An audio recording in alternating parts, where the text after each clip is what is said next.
The BDS campaign, the campaign to demonize Israel, to portray Israel in the worst possible light, is something that we live with every day now.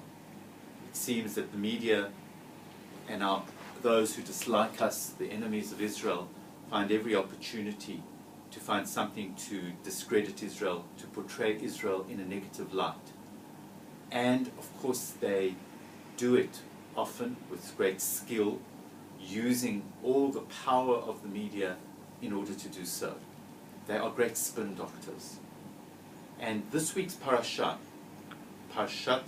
Balak, which is the 22nd chapter of the book of Bamidbar, introduces us to one of the earliest spin masters, one of the earliest spin doctors, a man by the name of Bilam. Bilam is a man, it says he comes with witchcraft in his hand, with sorcery in his hand. Today I'd say he comes with all the elements of the media in his hand, because Bilam knows how to distort, how to create a particular picture and perspective. And that is why when he is hired by Balak, Balak says, I know you are the greatest spin doctor around. You are the PR man of the day. You, Bilam, are known for your ability to bless and to curse.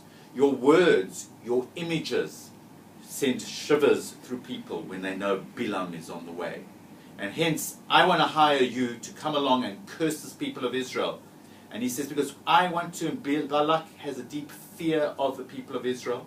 And his anti-Semitic notion is there within the parasha, which says to us, when we read, says the words which echo to us the words of an earlier anti-Semite, one who was well versed in his trade. I'm talking about Pharaoh, king of Egypt. These are the words, listen to the words of Moab, says to the elders of Midian, this congregation, in other words, these people of Israel, he says they are licking up the entire surroundings. It's an image, it's a horrible image. It's an image of an ox or a cow devouring, an ox licking up and devouring all the greenery that is around it. And he says, and this people that came out of Egypt, they covered the surface of the earth. So come and curse them, drive them away from the land. Those words are chilling, because of course those are the very words that our enemies use today. Agashenu mina aretz. Let's wipe them out. Let's push them out of this land. Let us wipe them. Let us erase them from the face of the earth, as Ahmadinejad so put it so negatively and so cynically. Bilam, however, as we know as the parasha proceeds, does not fulfill the words of Balak. Not that he doesn't want to. In fact, it said he may well have wanted to. He had the power and the means and the words and the skills in order to do so. But God intervenes. God stops him, and God instead gets him to do the very opposite.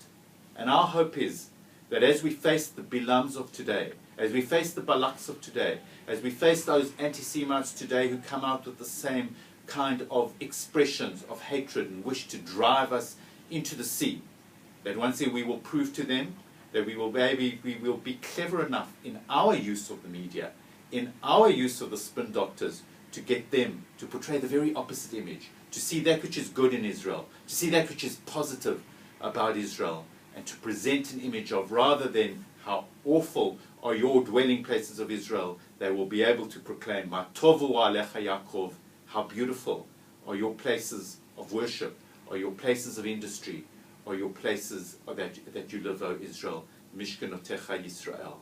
May that be our bracha for the week. Shabbat Shalom.